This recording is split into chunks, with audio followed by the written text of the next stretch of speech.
ഇതാ കണ്ടോ, നീ കാണാൻ പറ്റുമെന്ന് എനിക്കറിയത്തില്ല. ഈ കാണുന്നുണ്ടോ, ഇതെല്ലാം രക്തത്തുള്ളികളാണ്. പാർട്ട് 2 മനസ്സിലായോ? എന്നിട്ട് ഇതാ എൻ്റെ ഇതാ കണ്ടോ, ഈ കാണുന്ന ഈ കറ രക്തമാണ്. ഇതാ ഈ മുണ്ട് കണ്ടോ, കാണാൻ കഴിയുന്നുണ്ടോ? ഈ മുണ്ടിൽ കാണുന്ന കറകൾ. ഒരു വ്യക്തി റോഡിൽ അപകടത്തിൽ കിടക്കുക.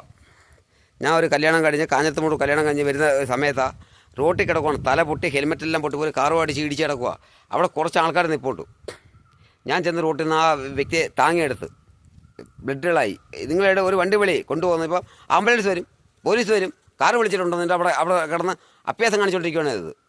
എൻ്റെ കൂട്ടനെ വിളിച്ചപ്പോൾ നമ്മൾ തല ഇറങ്ങുന്നു വരും, അവനും എടുത്തില്ല. ഞാൻ ബോഡി വെച്ചിട്ട് ഒരു 15 മിനിറ്റ് ഇരുന്ന്.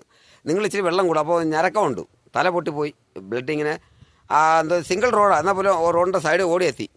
ഒരു 8 അടി ഒരു വാഹനത്തിന് പോകുന്ന 7 അടിയാണ് വാഹനത്തെ വീതി, 8 അടി ബ്ലഡ് ഓടിയെത്തി. എന്നാൽ ശരി എടാ ഇച്ചിരി വെള്ളം താന്ന് ഇപ്പം ഒരു അമ്മച്ചി തരുന്ന. അപ്പോൾ അവിടെ നമ്മൾ പറയാം വെള്ളം കൊടുക്കരുത്. എന്തോ കറണ്ടടിച്ച വ്യക്തി വെള്ളം കൊടുത്തു എന്ന് എനിക്കറിയാം. ഞാൻ വല്ല ഡോക്ടറും ഒന്നുമല്ല. ഒരു വെള്ളം തരുന്നില്ല. അവസാനം തോന്നി ഒരു പ്രൈവറ്റ് ബസ് വന്നു, അവർ നിർത്തി. ആ കണ്ടക്ടറും ഡ്രൈവറും ഞാൻ വണ്ടി കയറ്റുന്നു പറഞ്ഞു. ഇപ്പോൾ ഇവർ സമ്മതിക്കത്തില്ല. പോലീസ് വരട്ടെ, ആംബുലൻസ് വിളിച്ചിട്ടുണ്ട്. കാരണം എന്തുവാ, ആ കിടക്കുന്ന ഒരു ഹിന്ദുവാണ്, മനസ്സിലാക്കണം. മണ്ണൂർ എന്ന് പറഞ്ഞാൽ മുസ്ലിമും ക്രിസ്ത്യാനുള്ള സ്ഥലമോ. അവിടെ ഊശാതടി വെച്ച കുറേ വേട്ടാവളിയന്മാരുണ്ടായിരുന്നു. അപ്പോൾ അവർ എന്തെങ്കിലും നമ്മളാളൊന്നുമല്ല.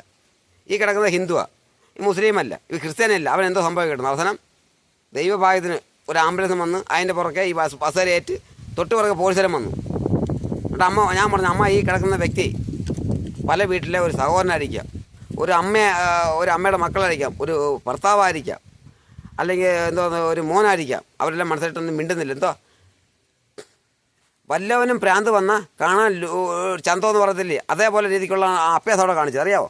എസ് എ വന്നല്ലാണ്ട് എസ് എ വന്നത് കടയ്ക്കെന്ന്. അപ്പോൾ ഞാൻ പറഞ്ഞു ഇപ്പം കടയ്ക്ക് മനസ്സിലാക്കണം. ഇപ്പം കടയ്ക്ക് കൊല്ലം ജില്ല കടയ്ക്കൽ കേരള അവിടെ ഇരിക്കുന്ന എസ് എയുടെ പേരുന്ന ഷിജു എന്നാണ് പറഞ്ഞത്. എൻ്റെ സുഹൃത്തും കൂടിയാണ്. വേറെ ഒന്നും കൊണ്ടില്ല എൻ്റെ കാര്യം. ഞാൻ 2-3 കേസോട്ടെ എന്നെ ചുമ്മാതെ അമ്പലം സംബന്ധപ്പെട്ട് കേസ് പിടിച്ചപ്പോൾ ആ സാറിന് മനസ്സിലായി എൻ്റെ കാര്യങ്ങൾ അറിയാം. അതുകൊണ്ട് എന്നെ ആക്ഷേപിക്കുക ഫേസ്ബുക്കിൽ. ഇപ്പോഴും ആശിക്കുക ഫേസ്ബുക്കിൽ. ഞാൻ പറഞ്ഞ ഇന്ന സാറാന്നിരിക്കുന്നതെന്ന് പറഞ്ഞ് വിളിച്ചിട്ട് ഞാൻ പറഞ്ഞു, സാറേ ഡാ നീ ചെയ്ത നല്ല പ്രവൃത്തിയാണ് എന്ന് ആ എസ് ഐയും വന്ന ഡ്രൈവറും പറഞ്ഞു. അപ്പോൾ ഞാൻ സാറേ ഇത്രയും പേര് കേൾക്കാമെന്ന് പറയാൻ പറഞ്ഞു. അപ്പോൾ അമ്മ അവരോട് പറഞ്ഞു, ആ വയ്യായിരുന്ന ആ പയ്യനെടുക്കുക, ആ മോനെ ഉള്ളായിരുന്നു പറഞ്ഞു. മനസ്സിലാക്കണം. എനിക്ക് അവിടുന്ന് പിന്നെ 10 കിലോമീറ്റർ വന്നിരുന്ന എൻ്റെ കോട്ടയ്ക്ക് വരാൻ വേണ്ടി ഞാനെടുത്ത് എൻ്റെ പുതിയ മുണ്ടാണ്. നിങ്ങൾ കണ്ടാ അത്? ഇത് കണ്ട പുതിയ മുണ്ട്. ഈ മുണ്ട് ഈ കാണുന്ന രക്തം ബ്ലഡുമാണ്. ഞാൻ എൻ്റെ മുണ്ട് തുണിയാന്നല്ലേ നോക്കിയിട്ടത്. ഞാൻ പിന്നെ പറഞ്ഞിട്ടില്ല. എത്ര ബോഡി എടുത്ത് ഒരു 50 വയസ്സുള്ള ഒരു അണ്ണം മരണപ്പെട്ട് ബോഡി കൊണ്ടുവന്നു. പക്ഷേ ഈ എന്തെന്ന് ഒരു ആലഞ്ചലിലായിരുന്നു, ഒരു വർഷാപ്പടത്തുമായിരുന്നു. അപ്പോൾ ഓപ്പറേഷൻ അങ്ങനെ ചെയ്ത് വന്ന് പോസ്റ്റ്മോർട്ടം ചെയ്ത് തലയിലെ ഭാഗത്ത് നിന്ന് ഞാൻ അത് അധികം അനിക്കല്ലെന്ന് പറഞ്ഞു. എനിക്കറിയത്തില്ലായിരുന്നു. അവിടെ ബന്ധുക്കൾ പോലും ഇല്ല.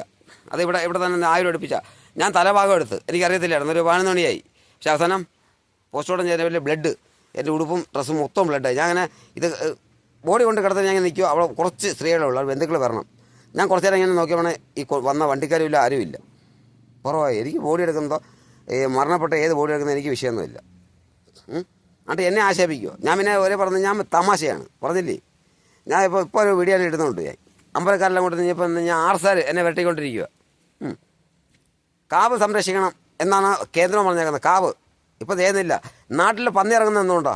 ഈ നാട്ടിലെ മണ്ണിൻ്റെ വള പ്രത്യേകത മാറുന്നതുകൊണ്ട്. അത് അത് ഈ ഭൂമി ശാസ്ത്രപ്പെട്ടെന്ന് ഒരു വേട്ടവാളിയാനും പറയുന്നില്ലല്ലോ. എന്തുകൊണ്ട് നാട്ടിൽ പന്നി ഇറങ്ങുന്നു, മുള്ളപ്പന്നി ഇറങ്ങുന്നു, ആന ഇറങ്ങുന്നു? എന്തുകൊണ്ടോ?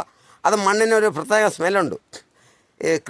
മനുഷ്യൻ കൃഷി ചെയ്യുന്നൊരു മണ്ണിനൊരു പ്രത്യേകമുള്ള ആ സമയത്ത് ശുദ്ധജീവികൾ ഇറങ്ങത്തില്ല. എലിയൊക്കെ ഉണ്ട്, അതുള്ളത് എലി ചേര ഉണ്ട്. ഇപ്പോൾ ചേരയൊന്നുമില്ല, ചേരയില്ല, നെൽക്കോലില്ല, പാമ്പുകളില്ല. എന്തുകൊണ്ട്? പന്നി, മുള്ളം പന്നി, ആന അങ്ങനെയുള്ള പെരുമ്പാമ്പൊക്കെ ഇറങ്ങുന്നതുകൊണ്ടോ? മണ്ണിനൊരു മയിലിറങ്ങുന്ന നാട് ഉണങ്ങുമെന്ന് പറയുന്നത്. അതിന് പ്രത്യേകത എന്ന് പറഞ്ഞാൽ ഈ റബ്ബർ വന്ന ശേഷം നമ്മളെ മണ്ണിൻ്റെ ഘടന മാറി. അത് പറഞ്ഞാൽ മനസ്സിലാകത്തില്ല. കേരളം മരുഭൂമിയാക്കിയിട്ട് മരുഭൂമി നന്നാക്കാൻ പോയേക്കുവാ ഗൾഫിൽ മലയാളികൾ. ഞാനൊന്നും പറയണ്ടല്ലേ, ആദ്യം നീട്ടുന്നില്ല. തോന്നൽ വീഡിയോ നിങ്ങൾ കാണുന്നില്ല. തീർച്ചയായും കാണണം. എസ് കെ കേരള എൻ്റെ നിങ്ങൾ സബ്സ്ക്രൈബ് ലൈക്ക് ചെയ്യണം, ഷെയർ ചെയ്യണം. പറയാനുള്ളത് ഞാൻ പറയാം.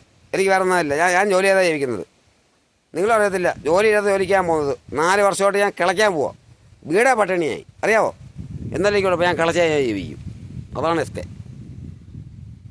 ജീവിതം ഒന്നേ ഉള്ളൂ, സന്തോഷിക്കുക. എന്തിനാ അക്കരെ പോകുന്നത്? അക്കരെ പച്ച കണ്ടോട്ട് പോയാലേ അക്കരെ പച്ചയല്ല, അക്കരെ മരുഭൂമിയാണ്. നമ്മൾ പോട്ടെ പച്ചയാക്കിയത്, വീണ്ടും മരുഭൂമിയാണ്. തിരിച്ച് അക്കരെ പോട്ടെ. നിങ്ങളൊരു 100 വർഷം കഴിഞ്ഞ് തിരിച്ച് കേരളത്തിൽ വാ. ഇത് മരുഭൂമിയാവും. തണ്ണീർത്തടങ്ങളുടെ നികത്തി വയലെല്ലാം നികത്തി ഇത് മരുഭൂമിയായി തുടങ്ങി. അത് മനസ്സിലാക്കുക മലയാളിയെ.